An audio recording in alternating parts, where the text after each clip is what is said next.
Bueno, vamos a hacer hoy un análisis de la novela 1984 de George Orwell.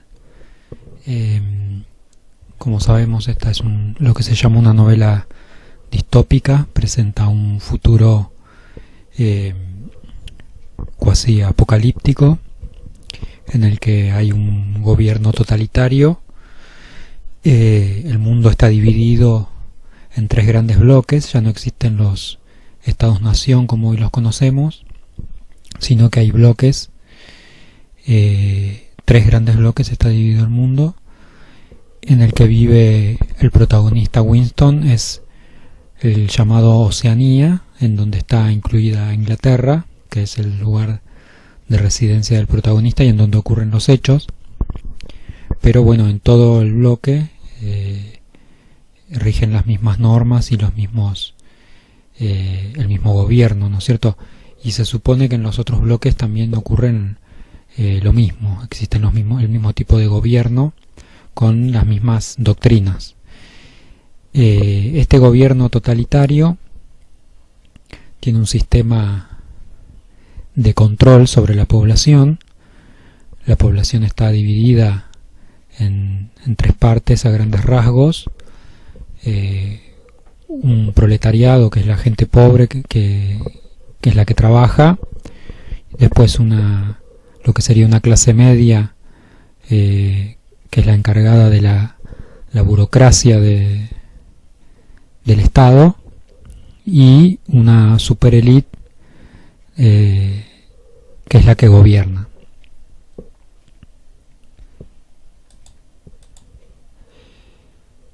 El Estado está dividido en cuatro grandes ministerios. El primer ministerio es el llamado del amor, que administra la ley. El Ministerio de la Paz administra la guerra. El Ministerio de la Abundancia, la economía. Y el Ministerio de la Verdad, que es en donde trabaja el protagonista, administra la cultura y la prensa y las noticias, ¿no es cierto? La novela se centra más que nada en este ministerio, que es donde trabaja el protagonista. Se hace una descripción bastante detallada de cómo funciona, y es junto con el Ministerio del Amor, digamos, donde hay más, se habla más en detalle y son los más importantes, porque son los ministerios que más caracterizan a este tipo de gobierno en la novela.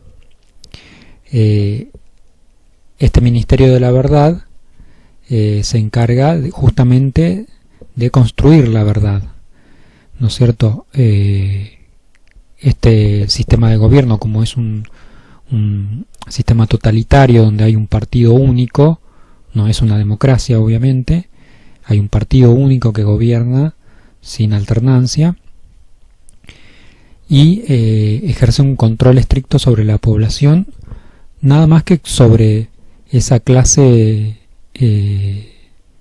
esos empleados estatales, digamos, que es esa clase media, que son los que sostienen la burocracia del Estado. El control no se extiende al proletariado, ¿no es cierto? Y después vamos a ver por qué esta diferencia. Pero bueno, el método que usa este ministerio para administrar la verdad justamente es modificarla a través de el cambio de documentos, ¿no es cierto? Cambian la historia modificando documentos históricos, libros, periódicos, revistas, cine, música, modifican todo, se encargan siempre de estar modificando el pasado, la historia, a conveniencia de lo que necesita el partido, que es el que gobierna en cada momento. Después vamos a ir viendo por qué es esta necesidad de administrar el pasado, de cambiar el pasado, ¿no es cierto? Después, bueno, tenemos, como decíamos, el Ministerio del Amor, que es donde va a ser alojado sobre la segunda parte de la novela el protagonista, porque es capturado, acusado, bueno, de rebeldía, ¿no? al partido, de desobediencia. Y el Ministerio del Amor se encarga de adoctrinar a estas personas que están descarriadas en el amor al Gran Hermano, que es la figura que gobierna el país. Vamos a ver primero cómo está, como decíamos, cómo está dividida la sociedad en esta distopía. Están, bueno, como decíamos, el proletariado, que en la novela se le dice proles, son los trabajadores, la clase baja, los pobres, a los cuales el partido no les da demasiada importancia en cuanto al control, porque se entiende que el estado de pobreza hace que la gente se mantenga en la ignorancia y por lo tanto nunca se van a rebelar ante la injusticia de este sistema de gobierno. Por lo tanto no se les da demasiada importancia. Viven, digamos, como se vive ahora, pero obviamente en estado de pobreza. Ahora, lo que es el partido está dividido en dos partes. Lo que se llama el partido exterior, que es esta burocracia de la que hablábamos, ¿no? La clase media, que serían los profesionales, los empleados del Estado. Acá todos son empleados del Estado porque es un gobierno totalitario, socialista, ¿no es cierto? Entonces este partido exterior es el círculo de gente en el que el partido ejerce su control, y el control es estricto y se vale de la tecnología que en el momento de escribirse la novela no existía. Se preveía que podía existir, pero aún no existía. Pero hoy en día sí ya hay muchos dispositivos que aparecen en la novela. No son muchas cosas sobre tecnología que aparecen en la novela, pero son claves, como el tema de las telepantallas, que son dispositivos que están en todos lados, en las casas, en los lugares, en los departamentos de los ministerios y en la vía pública también, que sirven para que el Estado vea, es decir, son cámaras por las cuales el Estado controla a la población. Y a su vez pueden transmitir, es decir, son pantallas que transmiten, por ejemplo, discursos, noticias, o a través de las cuales se pueden dar órdenes a los ciudadanos, ¿no es cierto? Entonces, cada integrante de este partido exterior tiene en su casa una telepantalla por la cual es vigilado y a su vez por donde recibe órdenes del gobierno, ¿no es cierto? Entonces hay situaciones que se describen en la novela en donde Winston, el protagonista, tiene que estar cuidándose de lo que hace. Por ejemplo, en un momento quiere escribir algo y tiene que cuidarse de que la telepantalla no vea lo que está escribiendo, porque el control que ejerce el partido sobre la gente es muy estricto en cuanto a no solo lo que la gente hace, sino lo que la gente piensa. Es más importante el control que ejerce sobre el pensamiento de la gente. Bueno, acá tenemos lo que serían los temas de la novela, y hicimos una división en distintas partes, aunque la novela tiene su propia división. Están divididas en partes y en capítulos, pero acá, bueno, hicimos una división para poder explicarlo. Primero tenemos, sobre todo sobre la primera parte, todo lo que es la descripción de cómo vive Winston, ¿no es cierto? Se explican, bueno, estas cuestiones de los ministerios, se describe cómo funciona el Estado, ¿no? La maquinaria de este Estado que controla a la población. Se describe un poco también cómo está dividida esta sociedad, y la angustia que sufre y el estado de conmoción constante que tiene Winston por la presión que ejerce el Estado sobre las personas, y aparecen algunas críticas, unas primeras críticas del personaje hacia este sistema. El primero, bueno, justamente como él trabaja en este Ministerio de la Verdad y describe cómo es su trabajo, ¿no es cierto? Cuando él, por ejemplo, por conveniencias del partido, de golpe es necesario cambiar un hecho histórico, entonces él es uno de los encargados que tiene que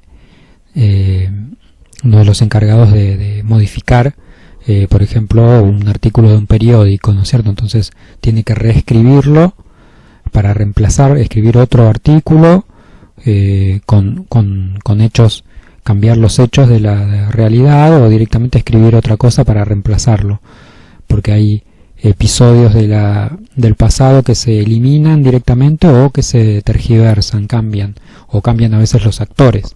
Ocurre que de golpe la nación, Oceanía, está siempre en constante guerra, ¿no es cierto? Está en una guerra constante, como lo que ocurría, bueno, en época de cuando se escribió la novela, ¿no? En plena época de la Guerra Fría.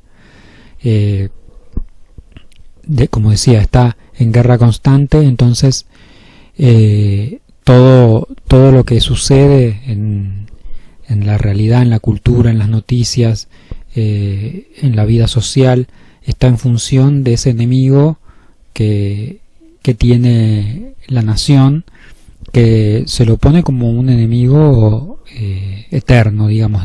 Se plantea que siempre Oceanía estuvo en guerra con ese enemigo, que en el caso de la primera parte de la novela es el continente eurasiático, ¿no es cierto? Que es ese otro bloque, uno de esos tres bloques que existen en el planeta.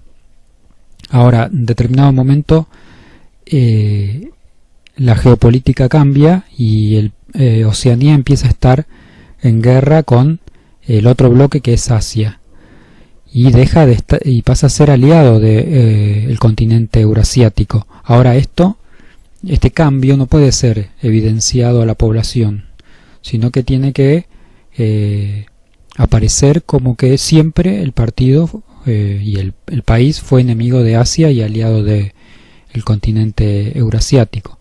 Entonces hay que cambiar todo el pasado, modificar todos los periódicos, las revistas, las películas, todo lo que exista en los productos culturales, digamos, que hagan alusión a este tema.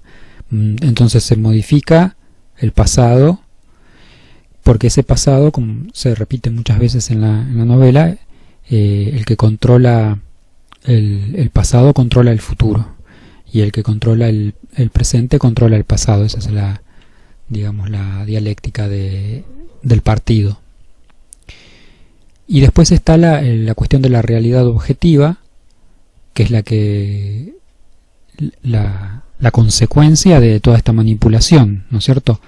Se pone en juego la realidad, ¿no es cierto? Acá, porque si hay un partido, un gobierno totalitario que tiene control sobre absolutamente todo, tiene la capacidad de modificar el pasado, está de esta manera modificando la realidad, ¿no es cierto?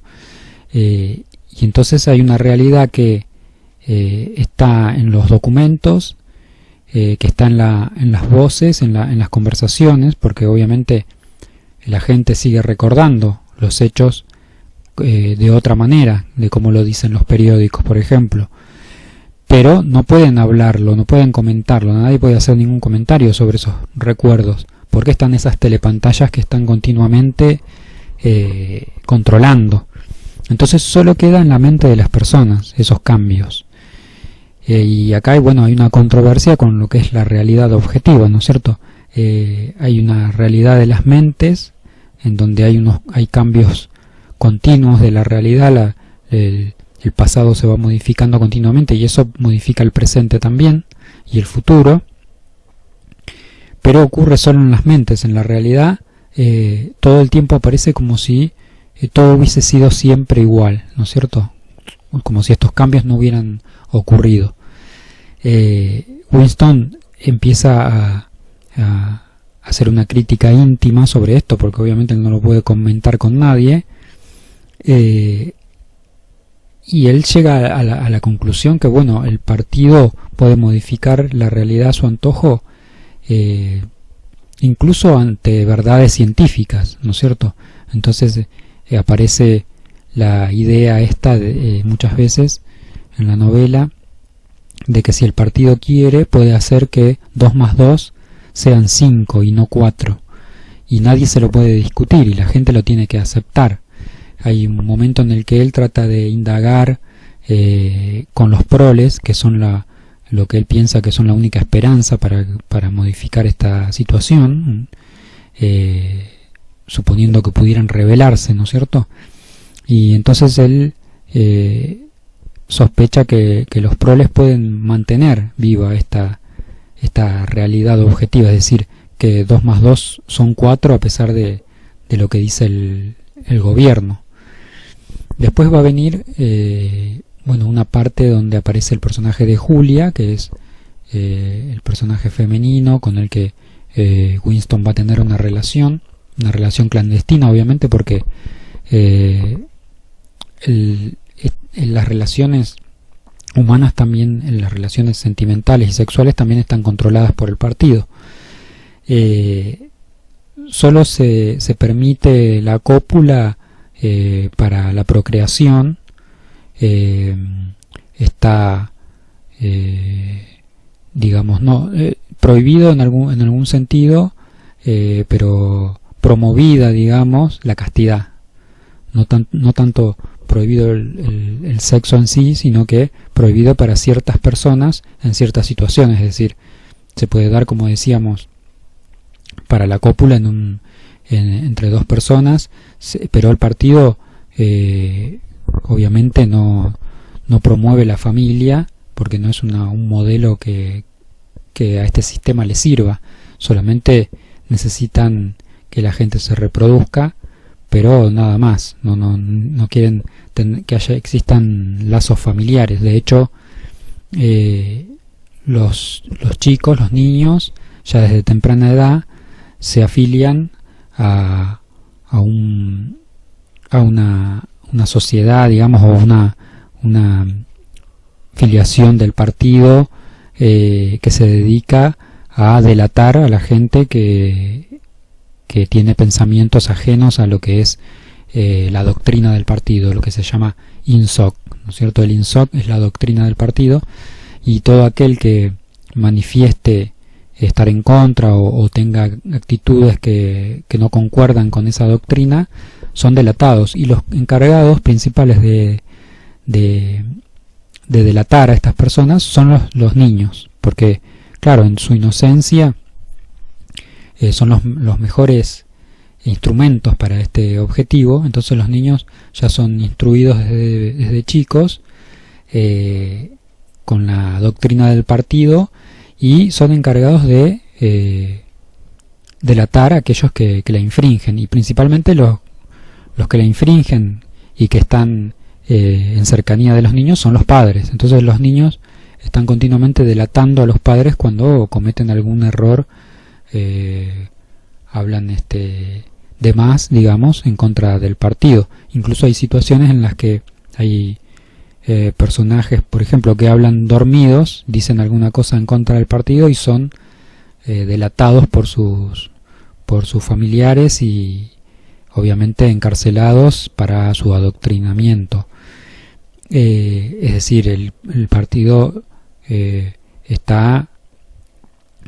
muy estricto en cuanto a esto, en cuanto al amor al gran hermano, que es ese personaje, como decíamos, que es el gobernante, que aparece en imágenes, en fotos, digamos, o en láminas por todas partes, por la vía pública, en las casas de las personas. Todo el mundo tiene una imagen del gran hermano, que es la imagen que simboliza ese control, ¿no es cierto?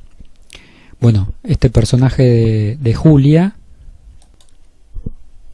aparece como una segunda mirada en cuanto a esta perspectiva que tiene Winston de la realidad, ¿no es cierto?, de lo que sucede. Ella tiene a veces opiniones distintas a las de Winston, es digamos un poco más apegada a sus necesidades personales, y entonces ella dice, por ejemplo, si hay cosas que no le que son injustas del gobierno, pero que si no la tocan a ella personalmente, bueno, a ella no le interesa. En cambio, Winston tiene una mirada más global y bueno, más a lo lejos, digamos, y critica todo el sistema, más allá de que lo perjudique a él personalmente o no.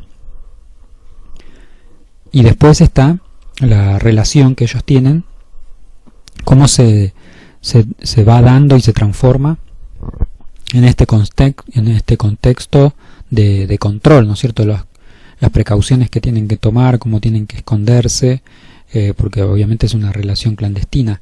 Julia pertenece a una liga juvenil de gente que es antisexo, ¿no es cierto?, es una liga antisexo, y obviamente se supone que ella debería ser casta, y obviamente no lo es decir, hay una rebeldía en ella, pero que la mantiene disimulada. En cambio, Winston le pesa esa rebeldía, él quisiera rebelarse completamente y poder cambiar la realidad. En cambio, el personaje de Julia se mantiene disimulada, ¿no es cierto?, su descontento. Después viene la parte donde aparece lo que es el manual de Goldstein. Goldstein es lo que sería la analogía en la realidad de León Trotsky, que es un personaje de la Revolución Rusa, que es el que hace una divergencia en lo que es la revolución, ¿no es cierto? Aparece como un traidor para el sistema soviético en su momento, aunque él participó de los primeros momentos de la revolución. Luego se vuelve un adversario, ¿no es cierto?, y es expulsado, obviamente él se tiene que exiliar de la Unión Soviética. Entonces después aparece siempre como un enemigo y como el responsable de todo lo malo que pasa dentro de lo que es la Unión Soviética. Aparenta una analogía que hace Orwell con este personaje de Goldstein, porque tiene el mismo rol, ¿no es cierto? Es el personaje que aparece como uno de los héroes de la revolución, pero que luego se convierte en un traidor, y todo lo malo que sucede dentro del país va a ser por una infiltración o algún espía enviado por Goldstein que quiere hacer colapsar este sistema. Y Goldstein aparentemente escribe un manual en donde explica cómo funciona el partido y un poco cómo es la geopolítica del mundo, que en principio parecería que bueno, este personaje es real, pero después nos vamos a dar cuenta que este manual en realidad es escrito por el mismo partido para captar a estos posibles disidentes, ¿no es cierto?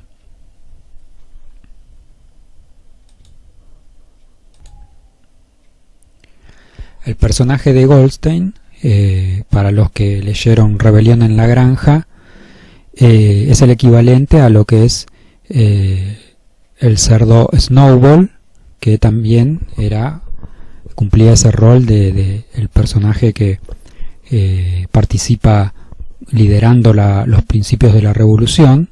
En la granja, recordemos que eran los cerdos Snowball y Napoleón, eran los que comandaban a los demás animales en la rebelión, pero luego Napoleón va a hacer que Snowball sea expulsado de la granja injustamente por una mentira, un engaño, y después entonces lo va a hacer aparecer como el responsable de todos los males que ocurren en la granja, ¿no es cierto? Como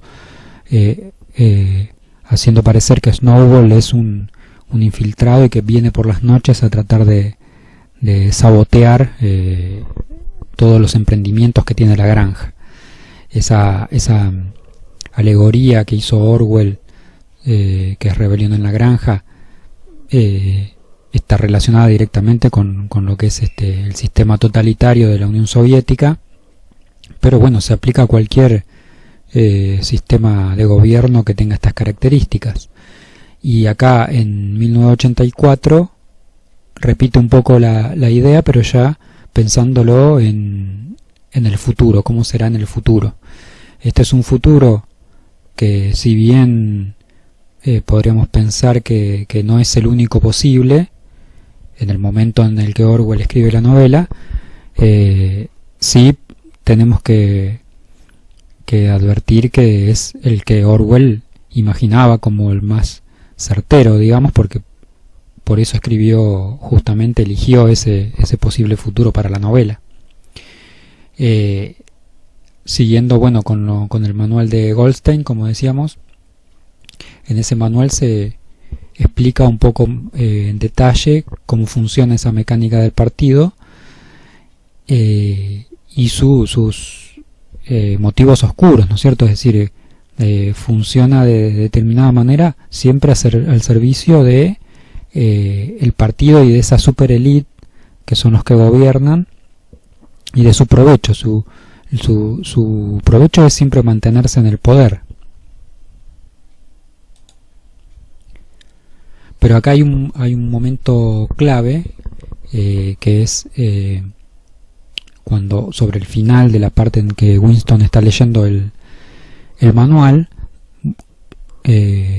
como decíamos, que donde se explica la mecánica de la sociedad y del partido, se aclara que esto es el cómo, es decir, cómo funciona esa mecánica, pero faltaría responder el por qué, es decir, por qué esta élite de gobernantes elige este tipo de sociedad de control sobre la población y no otra alternativa de igualdad, de buscar un sistema que sea más igualitario y no tan opresivo sobre la población.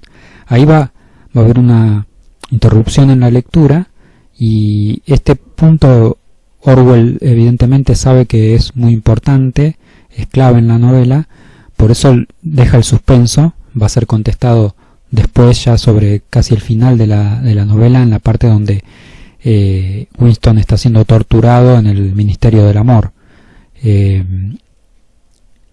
Entonces acá queda ese suspenso de por qué el partido elige esta forma de gobierno injusta, ¿no es cierto? Durante la lectura del manual aprendemos cómo funciona esa mecánica, cómo el partido, primero se hace una revisión de la historia sobre los gobiernos oligárquicos, cómo todo gobierno oligárquico siempre termina o autodestruyéndose o siendo absorbido por la clase que le sigue, que es esa clase media que está siempre tratando de llegar a la cumbre, digamos. Esa clase media está siempre presionando hacia arriba, tratando de ocupar ese primer nivel, ¿no es cierto?, de la clase alta. Entonces hay siempre una tensión. Entonces se explica cómo a través de este sistema se llega a un ideal de oligarquía donde esta superélite, que es el partido interior de pocos integrantes, consiguen un sistema en el cual esa clase que le sigue inmediatamente nunca puedan rebelarse y nunca puedan ocupar el poder de la élite. Por eso ese poder que se ejerce continuamente sobre esa franja específica de la sociedad, incluso hasta en su pensamiento. Entonces no pueden rebelarse nunca. Ahora, lo que queda pendiente es responder por qué tiene ese partido, esa élite, esa ambición de estar continuamente en el poder. Además, se aclara que no es un poder hereditario, es decir, no es que es una familia como si fuera una monarquía, sino que es los cargos se van tomando no por herencia, sino por elección. El partido selecciona qué personas están capacitadas para ejercer el poder en esa élite del partido interior. Es un poco lo que propone Platón en la República, ¿no es cierto? Un conjunto de la sociedad que está dedicado exclusivamente al gobierno, que no tienen permitido tener herederos, es decir, que sus hijos son absorbidos por el resto de la sociedad y preparados por la sociedad para determinadas tareas, pero no hay herencia, es decir, no hay traspaso de bienes de generación a generación. Eso es más o menos lo que propone Platón, y los cargos a ese grupo de gobernantes los hace la misma sociedad, ¿no es cierto? Esa misma sociedad elige qué personas están capacitadas para llegar a ese lugar. Acá obviamente está en esta sociedad de 1984 no existe la propiedad privada, ¿no es cierto? Hay una propiedad colectiva, entonces tampoco es la riqueza lo que hace que estas personas quieran que se mantenga esa injusticia constante, ¿no es cierto?, de una élite de personas que tienen todos los privilegios y otros que viven en la extrema pobreza, una parte, y otros que apenas tienen algunos elementos básicos para vivir, no mucho más de lo que tiene la gente pobre. Se hace mención continuamente de las cuestiones de la escasez de alimentos. Como el país está continuamente en guerra, hay escasez de productos continuamente, y estos personajes, esta gente de la burocracia, los que son controlados, a la que pertenece Winston, se ven obligados a ir a buscar insumos a un mercado negro, lo que ellos llaman el mercado libre, en los barrios de los proletarios, ¿no es cierto? Digamos de manera clandestina, porque el abastecimiento que hace el Estado de los productos es ineficiente continuamente, entonces escasean muchas cosas, y el personaje de Julia, por ejemplo, en varios momentos le trae a Winston de manera clandestina productos que para nosotros pueden ser básicos, como café, azúcar, chocolate, pero que para ellos lo valoran muchísimo porque es algo que escasea, y el Estado les da una ración mínima por semana o por mes a cada persona, y no tienen prohibido consumir más de eso, ¿no es cierto? Bueno, hay que agregar también, en cuanto al tema de la mecánica de control que ejerce el partido sobre la población, hay algunos elementos que se detallan en la novela, como por ejemplo el tema de la neolengua, que es un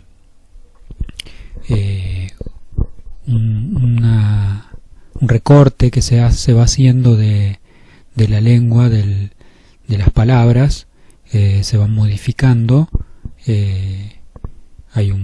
Digamos que hay una división especial dentro del gobierno que se encarga de este trabajo, de ir modificando la lengua, cercenando palabras, básicamente, ¿no? Es decir, no se crean palabras nuevas, sino que se modifican las que ya están, de manera que se vaya acotando el lenguaje, se vaya simplificándose, ¿no es cierto?, haciéndose cada vez más simple, más básico, con la premisa de que lo que no se puede nombrar no se puede pensar tampoco. Entonces el gobierno, modificando el lenguaje, hace que la gente solamente pueda pensar en lo que el gobierno quiere, ¿no es cierto? Porque van eliminando palabras que para ellos le parece que pueden ser peligrosas para el pensamiento de la gente. Entonces esas palabras se van eliminando y solamente van quedando las palabras que puedan servir para un pensamiento funcional al sistema. Y obviamente esto hace que la lengua se vaya reduciendo cada vez más, y eso va reduciendo a su vez la capacidad de poder tener pensamientos nuevos en la gente, ¿no es cierto? Solamente se piensa lo que impone el partido. Y esto está en el contexto de la modificación continua de la realidad, ¿no es cierto? Y otro de los temas, de los elementos que usa el gobierno para este control, es el concepto de doble pensar. El doble pensar es un mecanismo que se utiliza, y que lo utilizan incluso los pertenecientes a esta super elite, ¿no es cierto?, de gobierno, porque la utilizan más que nada para poder soportar lo que es la idea de esta manipulación continua que se hace de la realidad, ¿no es cierto? ¿Por qué? Porque el doble pensar lo que permite es que una persona pueda tener pensamientos contradictorios en convivencia, ¿no es cierto? Puede estar a favor y en contra de un concepto, siempre y cuando esto sea funcional al sistema y al gobierno, ¿no es cierto? Es decir, las contradicciones no importan, porque ambos lados de la contradicción pueden favorecer en determinado momento los intereses del partido.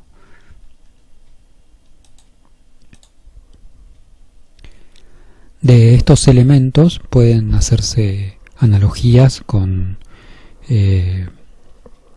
situaciones de la vida real, ¿no es cierto?, y de la actualidad. Es decir, esta cuestión del doble pensar se asemeja mucho a lo que hoy en día es la posverdad, y hay en los discursos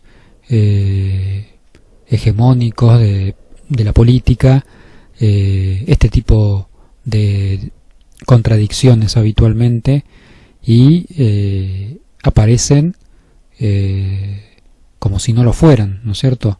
Es decir, hay algún tipo de discurso sobre el mundo que viene que está en franca contradicción, y sin embargo esos conceptos son tomados como verdaderos y como útiles, ¿no es cierto? Por ejemplo, hoy en día un tema muy importante y al que se le da mucha difusión es la cuestión de el cuidado de la ecología,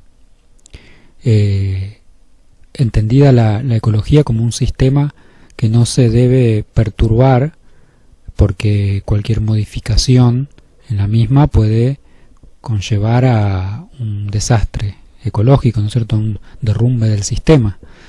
Sin embargo, por otro lado, se promociona la intervención del ser humano en la naturaleza, por ejemplo en la modificación genética, ¿no es cierto? Es decir, no solo la transformación en alimentos, por ejemplo, el alimento transgénico, sino también la intervención en la vida humana, es decir, la ingeniería genética aplicada a seres vivos, a seres animales y a seres humanos. Y sin embargo ese tipo de modificación se la promociona y no se la ve como algo peligroso. Es decir, son dos conceptos que están promovidos a nivel internacional, incluso por organismos supranacionales, y que están en contradicción, pero que en un ámbito o en la esfera de esto que estamos llamando la posverdad, o lo que en la novela 1984 se llama el doble pensar, tiene un sentido, ¿no es cierto? Es decir, es aceptado mediante este doble pensar, como si fueran dos caras de una misma moneda, ¿no es cierto? Y finalmente, otro de los elementos que aparecen en la novela, que sirven como instrumento para el control social, es la policía del pensamiento, que es, bueno, una agrupación que aparece persiguiendo a la gente, como su nombre lo dice, ¿no es cierto? Persiguen el pensamiento de las personas y forma parte de esto que decíamos de los delatores, ¿no es cierto? Que ya desde niños a los ciudadanos de este mundo los entrenan en el espionaje, ¿no es cierto? Ya los van entrenando en el espionaje para delatar a sus familiares, a las personas más cercanas, cuando infringen alguna ley o muestran algún tipo de desagrado con el sistema. Y esta policía del pensamiento entonces es como la materialización de esa necesidad que tiene o esa impronta que tiene el gobierno de perseguir a la gente, incluso en el pensamiento. Y otro dispositivo de control usado por el gobierno en la novela es el llamado la vaporización, que consiste en la aniquilación total de una persona por cuestiones políticas, por contravenir, por ejemplo, los preceptos de la doctrina del partido, que es el INSOC. Esta vaporización supone no solo la muerte física, sino la desaparición total de la persona, como si ésta nunca hubiera existido. Con la capacidad que tiene el Estado de modificar el pasado y el control total que tiene sobre los ciudadanos, puede borrar todo rastro de una persona como si nunca hubiera existido. Esto provoca que obviamente solamente quede el recuerdo de las personas que conocieron al vaporizado, pero bueno, se genera la sensación o la duda de si quizás algunos recuerdos sean una falla de la memoria, ¿no es cierto? Entra este dilema en los ciudadanos, porque pongámonos en situación, ¿no es cierto? El pasado está siendo continuamente removido, borrado y vuelto a escribir, ¿no es cierto? Está siendo modificado continuamente, entonces los recuerdos de las personas están en una convulsión continua. Entonces sería lógico que, bueno, lleguen a dudar incluso de su propia memoria, ¿no es cierto? Si toda la realidad le está mostrando que una determinada situación nunca existió, esto se vuelve casi como una especie de paranoia para los ciudadanos. Esta vaporización la podemos obviamente conectar con lo que es el método de desaparición de personas, que ha sido utilizado a lo largo de la historia en distintas partes del mundo, con objetivos políticos, ¿no es cierto?, desaparecer a una persona físicamente. Pero bueno, sigue existiendo toda una serie de elementos en la realidad que hacen que, bueno, esa persona exista, digamos, o haya existido, y está el recuerdo y documentaciones que acreditan, ¿no es cierto? En el caso de la novela, la vaporización es completa. Por otro lado, también lo podemos conectar con lo que hoy en día es el método de cancelación que se utiliza en distintos circuitos, cuando a una persona se la borra por determinados motivos, por ejemplo en internet, en redes sociales o en plataformas que usan este método de cancelar a una persona borrando su cuenta porque esta persona infringió alguna normativa de la plataforma, lo que sería en el caso de la novela la doctrina INSOC, ¿no es cierto? Y también, bueno, obviamente esto con el tiempo se supone que se va a ir trasladando a distintos aspectos de la vida cotidiana.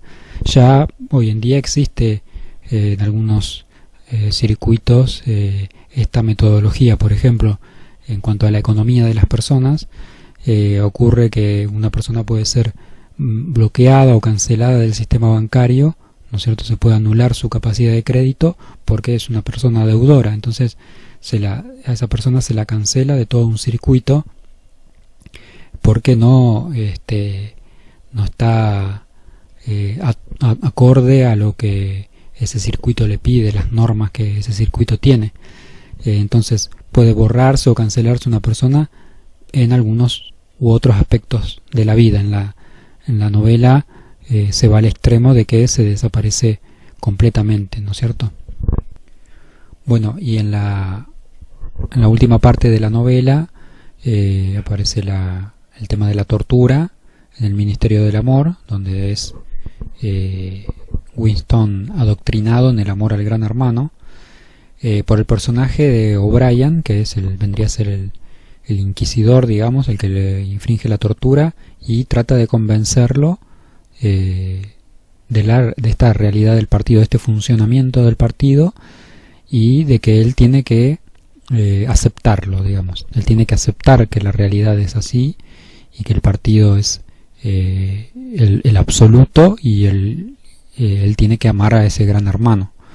El personaje de O'Brien va a hacer un discurso, digamos, mientras está torturándolo, va a ir explicando ya más en profundidad cómo funciona este partido y por qué se actúa de esta manera, ¿no es cierto? Esto que decíamos que había quedado pendiente en la parte del manual de Goldstein, que es el por qué, ¿no es cierto? Se había explicado el cómo funciona la mecánica de la sociedad, pero faltaba responder el por qué, y es O'Brien el que lo va a decir, y este es el punto clave de toda la novela, ¿no es cierto? Es lo más importante.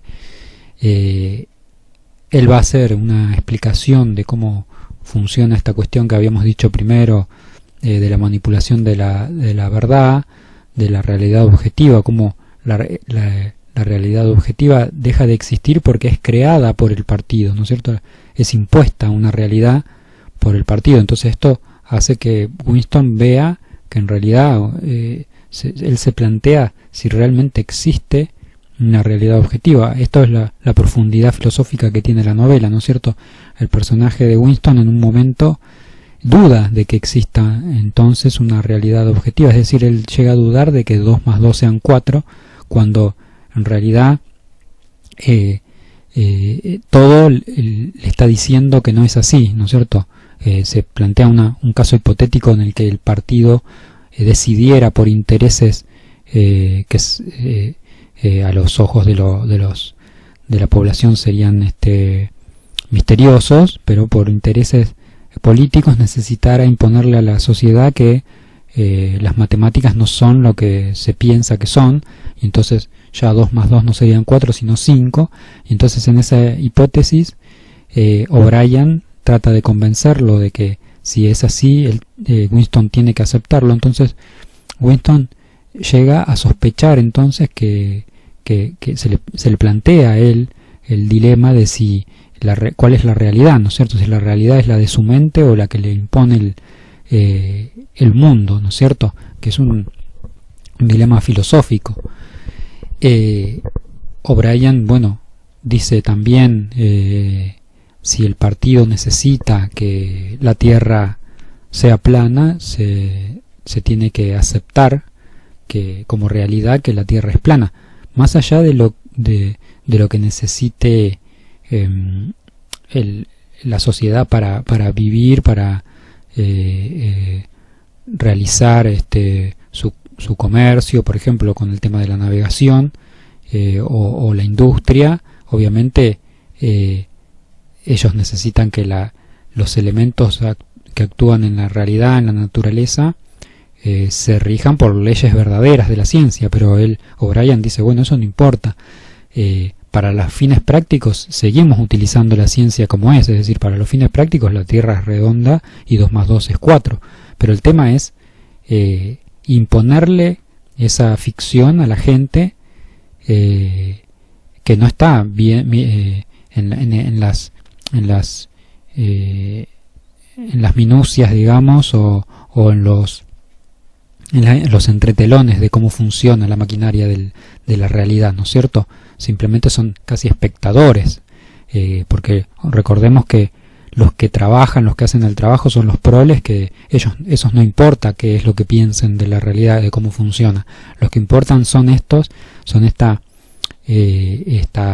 capa de la sociedad, que son los que hacen la burocracia del partido, que ellos tienen que estar convencidos de que la realidad es determinada como se la impone el partido. Entonces ellos no son los que están en la maquinaria interna de cómo funciona la realidad, y entonces que un empleado público, digamos, un empleado del Estado, como es Winston, que trabaja en el Ministerio de la Verdad, para él que el 2 más 2 sea 5 no le cambia su realidad, ni que la Tierra sea plana o redonda, pero sí cambia su perspectiva de cómo ve las acciones del gobierno, ¿no es cierto? Es el gobierno, recordemos que el gobierno tiene ciertos intereses que hacen que tenga que cambiar la realidad, modificando el pasado, ¿no es cierto?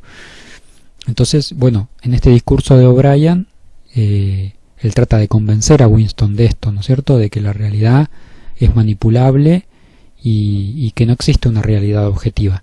Esto, obviamente, lo vemos como una premonición de George Orwell.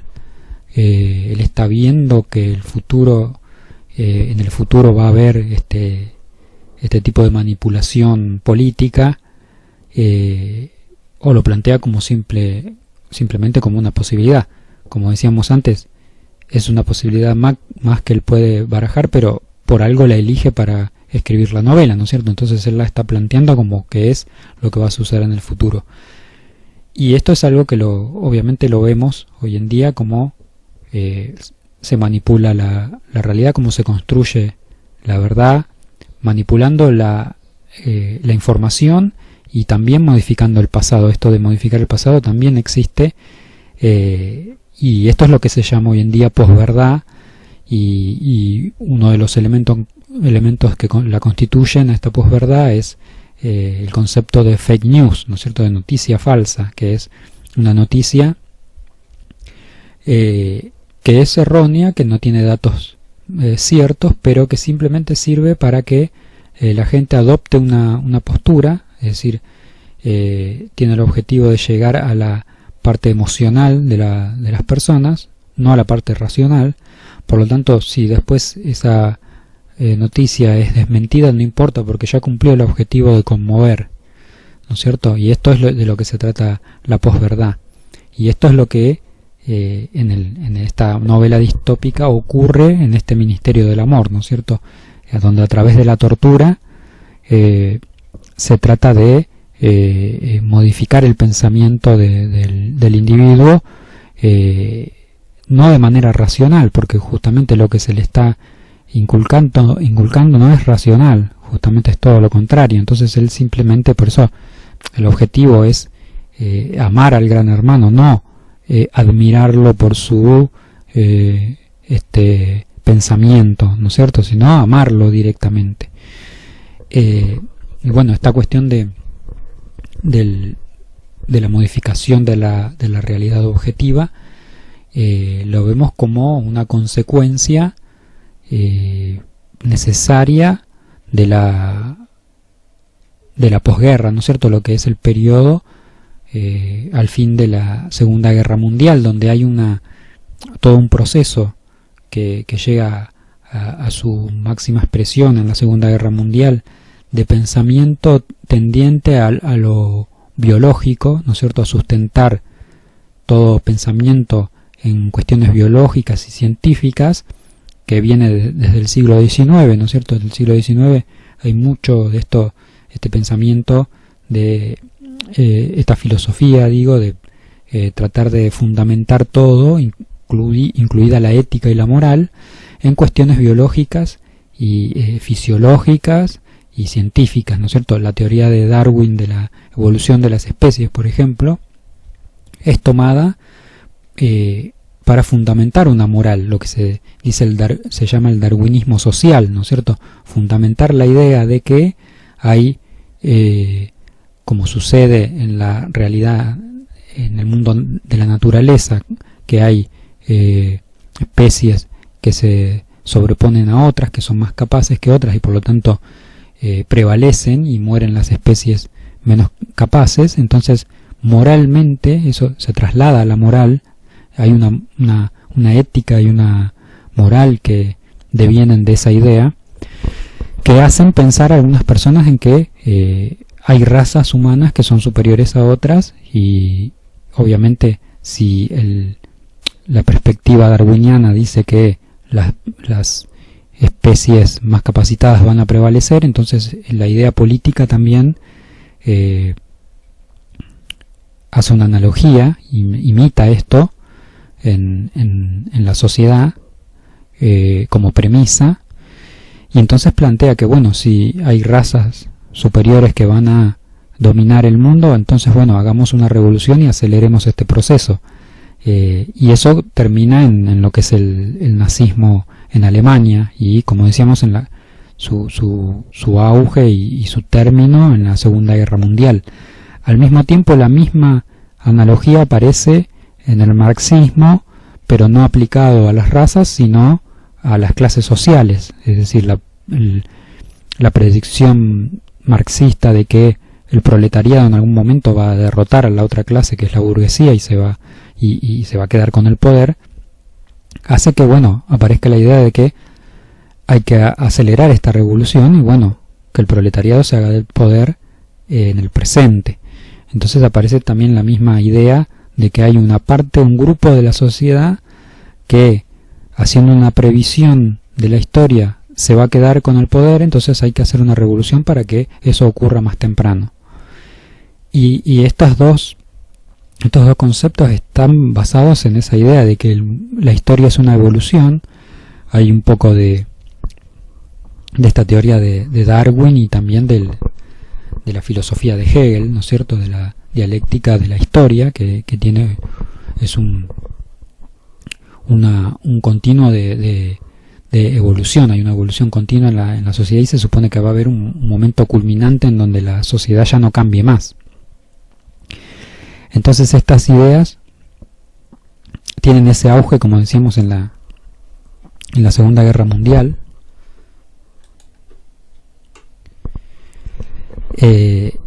Esta idea, como decíamos, tendiente a subordinar todo a lo biológico. Recordemos que hasta mitad del siglo XX todavía estaban vigentes teorías como el lombrosianismo, que planteaba que la fisonomía de las personas delata su carácter o su actuación ante la sociedad. Es decir, se plantea que mirando o analizando la fisonomía de una persona se puede prever que esa persona sea un buen elemento para la sociedad o no. Y acá es donde aparece esta idea de que hay gente que tiene cara de criminal. Entonces ya se puede prever que alguien va a cometer un crimen o va a ser un delincuente por la fisonomía. Estas ideas todavía estaban en auge en ese momento. Entonces, bueno, como decimos, hay una exacerbación en la Segunda Guerra Mundial, digamos, hasta ese momento. Ahí hay una culminación, ¿no es cierto?, donde estas ideas ya llegan a su máxima exponente, y empieza un proceso en contrario de estas ideas, ¿no es cierto? Lo contrario sería una abstracción continua, una subordinación del pensamiento ya no a lo biológico y a lo material, sino a lo ideal, ¿no es cierto? Entonces el proceso empieza a ir en contrario, hacia el otro lado. Y acá es donde vemos, bueno, justamente estos planteos que se hacen en 1984 de la modificación de la realidad tienen ese sentido, ¿no es cierto? Se despegan de lo que es la realidad material y biológica, ¿no es cierto? Todo se manipula en la cultura humana, ¿no es cierto? Esta idea de que todo lo que ocurre en la sociedad no tiene una raíz biológica ni material, sino que es simplemente la manipulación de la cultura humana, es son construcciones de la cultura. Esta idea va tomando cada vez más vigencia, más capacidad, y abarca cada vez más el territorio del pensamiento, y hoy en día estamos ya en un estadio avanzado, digamos, donde ya se discute completamente que exista una realidad objetiva basada en la biología o en la materia. Esta tendencia actual de subordinar todos los hechos de la realidad a construcciones de la cultura humana y no a elementos de verdades biológicas o materiales, lo vemos como una doctrina idealista, siguiendo un poco lo que ya vimos en el canal en varios videos sobre el libro Ficciones de Jorge Luis Borges, en donde se plantea esta idea de una sociedad secreta que intenta influir en la realidad, modificar la forma de ver el mundo, mostrando como espejo ese mundo ficticio que es Tlön, en donde no existe la realidad material, no se niega la realidad material, mejor dicho, la realidad del espacio, solo existe el tiempo y solo existe la mente. Entonces, ese mundo que Borges describe muy bien en ese cuento Tlön Uqbar Orbis Tertius, ese mundo es promovido por esta sociedad, haciendo intervenciones en enciclopedias, tratando de mostrar como ejemplo este mundo ficticio como si fuera verdadero, y van entonces modificando la realidad y el mundo se va transformando en este Tlön. Borges escribió esto a principios de los años 40. También pensamos como una premonición, como viendo cuál era el próximo cambio. Como decíamos, por eso planteamos que en la Segunda Guerra Mundial llega a su término, digamos, es como el último espasmo de este viejo pensamiento que veía las raíces de todo en lo biológico y en lo material. Ya llega a su culminación, a su punto máximo ese pensamiento. Entonces obligatoriamente hay un corrimiento hacia lo opuesto, ¿no es cierto? Que ese es este idealismo que decimos.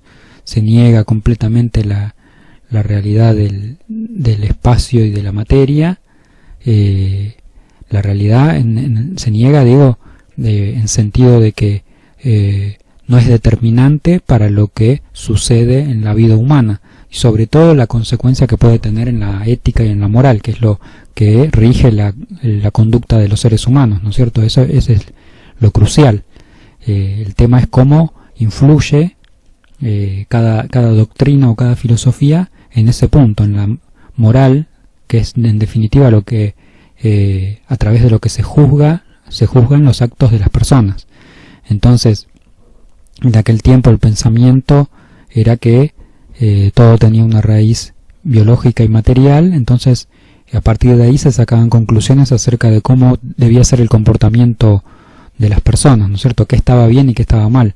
Ahora, en este otro proceso, en donde se va hacia un idealismo y se niegan esas raíces biológicas y materiales, sino que todo es una construcción de la cultura humana, bueno, hay que analizar cuál es el bien y el mal en esa construcción, ¿no es cierto? En esa perspectiva. ¿Qué está bien hacer y qué está mal hacer si la moral y la ética se basan en construcciones de la cultura, es decir, de manipulaciones, como sucede acá en la novela 1984, manipulaciones de la realidad, ¿no es cierto? Pasados que se modifican continuamente y que repercuten en el presente. Bueno, acá en este discurso que hace O'Brien, que explica muy bien cómo funciona esta maquinaria del Estado y y termina explicando cuál es el objetivo del poder, como habíamos adelantado antes, que este poder que trata de estar siempre vigente y siempre en un estado de injusticia en cuanto a la clase que le sigue en el escalafón, esa burocracia que está siendo controlada continuamente, ¿no es cierto? O'Brien va a terminar explicando ese porqué, de por qué actúa así esa élite que había quedado pendiente en la parte anterior. Y él va a decir, le va a preguntar a Winston qué es lo que piensa él de por qué esa élite se comporta así. Winston piensa para sí lo que probablemente le va a contestar O'Brien. Él piensa que, bueno, O'Brien le va a decir, bueno, esta élite actúa así porque se sacrifica para el bien de la comunidad, y entonces la población cede su libertad a cambio de la felicidad, es decir, de los bienes materiales que esta sociedad le da. Entonces, y además, como esta élite que gobierna está continuamente supuestamente cuidando a su población de ese enemigo externo que es esa otra potencia con la que siempre está en guerra, se supone que, bueno, la élite hace el sacrificio de consagrar su vida a comandar los destinos de la patria en pos del beneficio de todos. Esto es lo que Winston piensa que O'Brien seguramente le va a decir, que es el discurso típico de toda oligarquía, ¿no es cierto?, que es la que está mejor capacitada para ocupar ese rol, y que es un rol que la clase baja y la clase media no están dispuestos a ocupar porque supone un sacrificio. Ahora, O'Brien le dice que esto es directamente una estupidez, es decir, que no es eso el motivo por el cual la élite se comporta de esa manera, y por eso decimos que Orwell lo había dejado para el final a este punto, porque es muy contundente lo que dice. O'Brien dice que la élite busca el poder por el poder mismo, es decir, en su afán de someter al prójimo, necesita continuamente tener a esa porción de la población en estado de injusticia, ¿no es cierto?, que la población se le someta al soberano, al gobernante, porque así está en continuo ejercicio del poder, ¿no es cierto? O'Brien ilustra con la figura del torturador. Él dice, el torturador se beneficia de la tortura misma y no de lo que puede conseguir a través de la tortura. Es decir, su regocijo está en la tortura, en hacer sufrir al otro. ¿Y por qué hacer sufrir? Porque cuando se somete a una persona, el que somete, digamos el que sería el amo, no está nunca del todo seguro de que el sometido no tenga intereses propios en el sometimiento. La única forma de saber que el sometido no tiene intereses propios, es decir, que realmente está siendo sometido, es que haya sufrimiento en ese sometimiento. Entonces a través del sufrimiento es como el amo, el que somete, está enterado, es consciente realmente de que el otro está siendo sometido de verdad. Entonces, por eso tiene que haber sufrimiento en el sometimiento. Entonces, esta élite que se mantiene en el poder y que ejerce una continua injusticia en contra de las otras dos clases que domina, su objetivo es ese, su regocijo es simplemente someter a los demás, y tiene que ser a través del sufrimiento. Por eso tiene que haber un control continuo y tiene que haber dolor, digamos, ¿no es cierto?, para que se concrete. Esto de alguna manera ilustra lo que es la dialéctica del amo y el esclavo de Hegel, que plantea justamente esto, ¿no es cierto?, que una voluntad para erigirse como tal necesita ser reconocida por otra voluntad.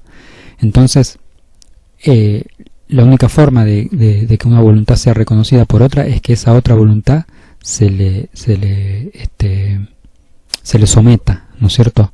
Es decir, el yo tiene que someter a otro yo, la conciencia tiene que someter a otra conciencia, esa otra conciencia, ese otro yo se tiene que subyugar, se tiene que someter a mí, para que yo me erija como voluntad, ¿no es cierto?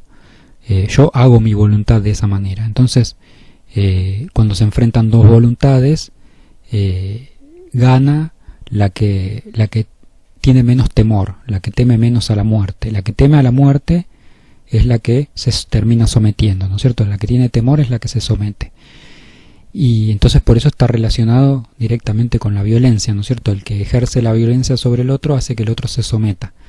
Entonces es una voluntad que se está subordinando a la otra, y con ese sometimiento le está dando validez a esa otra voluntad.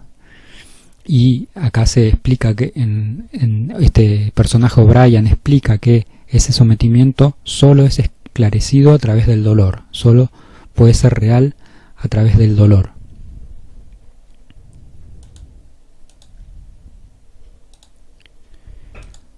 Y para terminar, vamos a hacer una comparación en lo que es el motivo del control. Ya vimos en un video en el canal, en una entrevista a Aldous Huxley, que es el autor de la novela Un Mundo Feliz, en donde él plantea el por qué las sociedades van hacia un control total, ¿no es cierto? Y él dice, bueno, la superpoblación hace que los gobiernos cada vez tengan que estar más presentes en la vida de las personas, es decir, la superpoblación trae pobreza, y esa pobreza hace que los estados tengan que ser más intervencionistas, y ese intervencionismo crea un estado de crisis en la sociedad, porque primero los más pobres obviamente están descontentos en su pobreza, en su escasez, y las otras clases están descontentas porque el Estado tiene que transferir recursos de las clases altas a las clases bajas, ¿no es cierto? Entonces hay un descontento total en la sociedad, y eso hace que a su vez el Estado tenga que intervenir cada vez más y ejercer más control sobre la sociedad. Esta es la idea de Huxley. Él plantea que no hay gente que quiera hacer el mal por el mal mismo, es decir, que gente mala que quiera restringir las libertades de las personas, sino que es este problema de la superpoblación lo que termina repercutiendo en lo que es el control de la sociedad, ¿no es cierto? Termina apareciendo el control como justificación, ¿no es cierto? El control justificado a través de este problema de la superpoblación. Y después está la mirada de Orwell, que es la que acabamos de ver, ¿no es cierto? Orwell dice, no, el poder existe por el poder mismo, es decir, hay un ejercicio del poder que las personas ejercen porque es un fin en sí mismo, es un beneficio en sí mismo el ejercer el poder. Por esto que ilustrábamos con la dialéctica del amo y el esclavo, ¿no es cierto? Hay una necesidad, una voluntad de someter al otro para erigirse como voluntad. Entonces se ve como lo que plantea Orwell es un sistema que por fin llega a solidificarse, un sistema oligárquico que ya se convierte en eterno, porque ya hay una maquinaria que funciona como una relojería, en donde ya no hay posibilidad de rebelión en las clases por este extremo control que se ejerce, y entonces ya no hay movimiento en la historia, es decir, como ocurrió en su momento una revolución francesa, por ejemplo, en donde hubo un cambio de poder. Esto ya no va a ser posible porque hay una élite que controla todo y hay un método que está aprobado y que ya está establecido de control que hace que esa élite exista por sí misma más allá de las personas, porque como decíamos antes, no es que hay una familia que está gobernando y que hereda el poder, sino que las personas simplemente cumplen un rol durante su vida y cuando se mueren ese rol sigue estando, sigue existiendo, pero no hay un traspaso de generación a generación directo, ¿no es cierto?, de padres a hijos, sino que si las personas cumplen el rol como un trabajo, ¿no es cierto? Pero la entidad que gobierna en realidad es abstracta. Por eso decíamos esto del idealismo, ¿no es cierto? Es un modelo ideal y que ya no puede ser cambiado. Por eso vendría a ser como el final de la historia. Y este modelo que se solidifica, que ya se convierte en eterno, es la mejor mecánica para que funcione esta cuestión del ejercicio del poder para las personas que tienen esta necesidad del sometimiento de los demás, ¿no es cierto? Entonces ya no es el problema de la superpoblación, como dice Huxley, sino el tema de la explotación humana, el problema que hace que exista este sistema de control y que estemos yendo hacia este sistema de control. Es la explotación del ser humano y por qué hay gente que necesita explotar al otro, someter al otro a través del dolor y del sufrimiento para erigirse como una voluntad. Entonces este sistema de Orwell, que plantea Orwell como lo que va a suceder en el futuro, es el sistema final, digamos, es el sistema ya completo, ya probado, digamos, y que ya no puede ser modificado y donde no puede haber ningún tipo de rebelión. Entonces terminan ganando finalmente esa oligarquía termina ganando. El mal como concepto, más allá de las personas, termina ganando, ¿no? La injusticia, porque es un sistema que está en una injusticia continua, manteniendo al 90% de la población en una injusticia continua, en el sufrimiento y en el dolor, y entonces el beneficio es solamente para un pequeño grupo, esa pequeña élite, ¿no es cierto?, ese regocijo que tienen en el sometimiento del otro. Entonces es el mal como concepto, el mal en sí mismo, que triunfa finalmente en el mundo.